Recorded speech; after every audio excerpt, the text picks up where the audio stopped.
Aisha ta tsaya a gabansu suna kallon kallo, ita kuma Hajara ta sunkuyar da kanta ƙasa.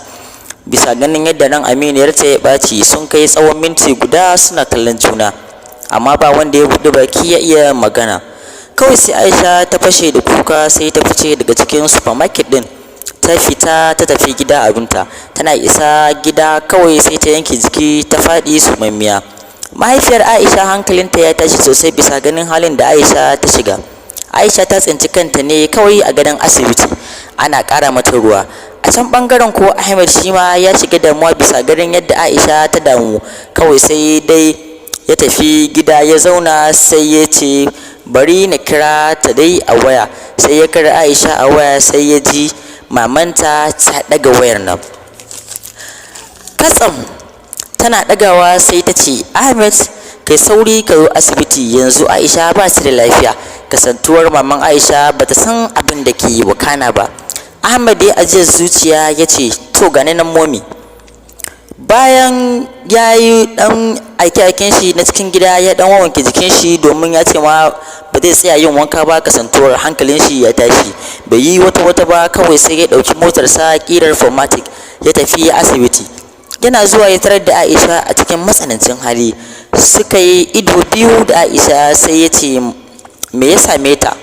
Sai ta ce to ai har yanzu ta kasa buɗe baki ta mana bayanin abin da ke damunta, sai dai likita ya ce jininta ya hau. Maman Aisha ta ce bari na baku wuri ko za ku tattauna, watakila kai ta faɗa maka abin da ke damunta. Ahmed ya ce Aisha me ke faruwa haka? Sai Aisha ta kalli Ahmed ta ce ai duk abin da ke faruwa ka fi kowa sani. Na ɗauki yarda na baka, na ɗauki amana na baka, na ɗauki zuciyata na baka, na ɗauki duk wani abu da na mallaka maka, amma ka ci amana ta. To ka sani Ahmed, wallahi sai Allah ya saka min, tunda ta dalilin ka ne har na saba wa ubangiji na. To ka sani Ahmed, ba zan taɓa yafe maka ba. Zan yi ƙoƙarin na cire ka daga cikin zuciyata insha Allah. Kuma ka sani kai namiji ne, kuma kai ma za ka haifi ya mace, kuma ita ƙawartawa da ta zazzaga ka rabu da ni, to burinta ya cika. Ni na haƙura da kai, ka je Allah ya bar ku tare da kai da Hajarka. Ahmed ya rasa yadda zai yi domin ba shi da ta cewa. Kawai sai ya fita da sauri ya je gidan su Hajara. Tana fitowa ya kwashe mata dukkan labarin da yake faruwa. Kawai sai Hajara ta ce ka manta da ita baby, wallahi mai yaudariya ce, kalamai ne kawai irin namu na mata, za ta yi ma wani kalamai domin ka koma gare ta. Ahmed ya dariya ya ce ina matukar son ki Hajarata, kuma ki sani so kamar tsuntsu ne, yana da fuka-fukai, yana iya tashi daga bishiya kwaya ɗaya zuwa wata bishiyar, amma yana iya zama a bishiya kwaya ɗaya idan har ya samu cikakkiyar kulawa. Don haka nake son ki bani cikakkiyar kulawa, domin soyayya ta ba ta da fuka-fuki, ba halarce ta da fuka-fuki ba, ballantana mata tashi daga kanki ta koma kan wata 'ya mace. Hajara ta ce na gode, kuma zan baka kulawa kamar ɗan jaririn da na haifa a cikin cikina. A ɓangaren Aisha kuma har ta samu lafiya, ta koma makaranta, har ta kai lokacin da za su yi wata exam wacce idan mutum ya ci to zai tafi America can karatu tsawon wata 3. Aisha ta ci jarabawar nan tana ta murna, ita kuma ƙawar Aisha wato Hajara ta faɗi. Lokaci ya yi lokacin da Aisha za ta fita USA wato America karatu tsawon wata 3 za ta yi a can kasar, sannan ta dawo gida Najeriya. Aisha ta je America, ta kammala karatunta, ta dawo gida Najeriya da babban sakamakonta, because sabida ta samu aiki a babban asibitin America, duba da kokarin da kwazonta da suke tayabawa can mutanen America.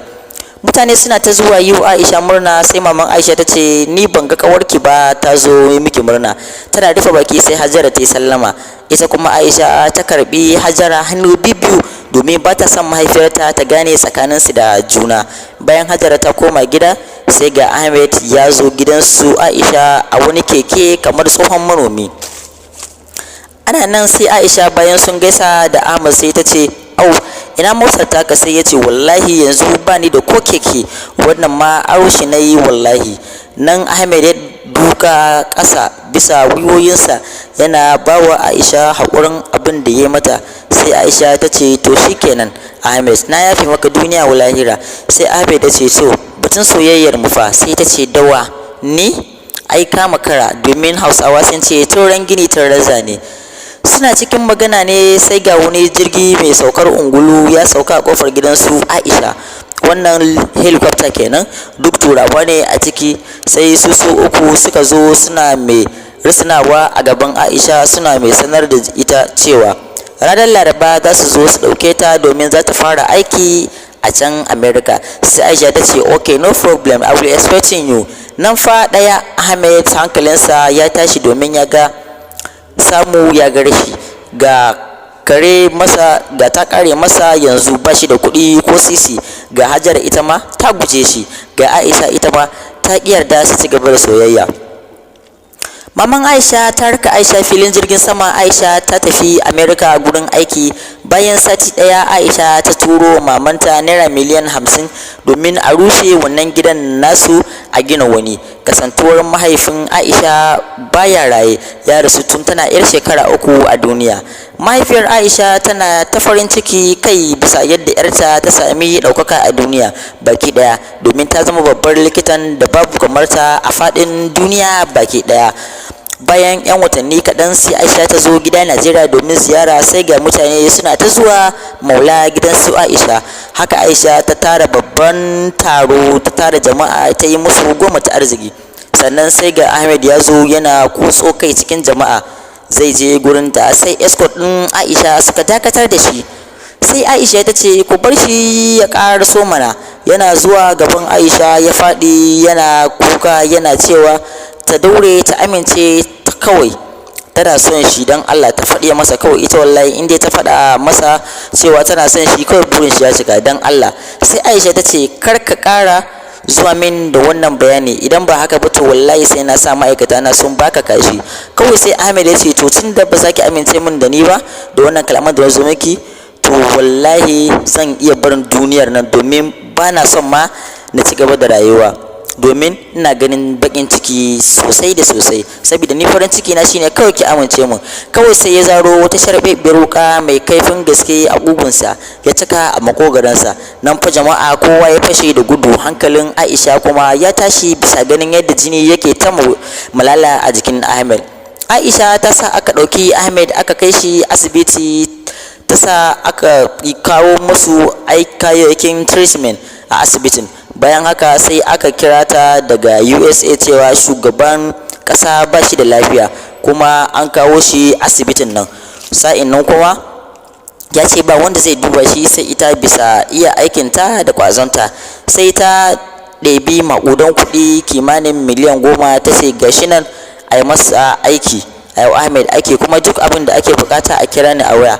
Bayan ta koma America ne sai aka kira ta daga asibitin da aka kwantar da Ahmed, aka ce mata an nemi Ahmed an rasa, ba a gan shi ba. Nan fa mutane suka shiga rudani, ya za a yi a ce mara lafiya ya bata? Kowa na ta tofa albarkacin bakinsa. Wasu su ce ya gudu ya je ya kashe kansa, wasu su ce kuma ko Aisha ce ta sa aka ɗauke shi aka je aka kai shi wani gurin saboda ta rama abubuwan da ya mata a baya, ko za ta huce abin da ya mata a baya. Allah shi kaɗai ya san inda Ahmed yake, amma abin mamaki a nan shine mara lafiya ya ɓata a gadon asibiti. Nan da nan sai ga Aisha ta zo gida Najeriya domin bincike akan Ahmed. Ta sa jami'an tsaro ana bincike birni da ƙauye ko za a ji labarin Ahmed, amma bilin bukwi Aisha ta tara mutanen gari maza da mata tana faɗa musu halin da ake ciki. Kawai sai ga wani ƙaramin yaro ɗan shekara 5 gashi ya ɗauke da wata farar takarda ya ce wai gashi in ji wani mutum amma ban san shi ba, ya ce dai na baiwa Dr. Aisha. Aisha ta ce da wani escort nata ya karba ya karanta a gaban jama'a kowa ya ji. Yana karɓar takardar nan ya kama karantawa kamar haka: ke azzalima ce Aisha, ba ni da lafiya dalilin ki, amma kin sa a ɗauke ni a bani wahala saboda kirama yaudarar da na yi miki a baya ko Aisha. Ana cikin karantawa sai Aisha ta yanke jiki ta faɗi, sai aka yayyafa mata ruwa ta farfado. Aisha ta san ita wannan bayanin an haɗa ne don a ɓata mata suna kawai. Ana haka sai Aisha ta sa direbanta ya kai ta gidan su Hajara domin ita kaɗai take zargi da wannan makircin. Tana zuwa ta ga Hajara ta rikice, alamun rashin gaskiya a tattare da ita, domin an ce mara gaskiya ko a ruwa gumi yake. To jama'a, ku saurare mu a ranar Lahadi mai zuwa misalin karfe 7 domin jin menene ya faru a tsakanin wannan abin da ake muhawara nan da cewa Ahmed ya ɓata. Aisha suna cikin wannan hali, to me ya faru? Aisha ce ta sa aka ɗauke shi, ko kuwa a sharrin da aka yi mata ne, ko kuwa wane ne ma ce a ciki ya mata sharrin? Kada ku manta ku yi mana subscribe, ku taɓa mana ƙararrawa a cikin wannan tasha ta mu ta Abba Yusuf TV domin samun ayyukan mu da zarar mun ɗora. Mun gode, mun gode.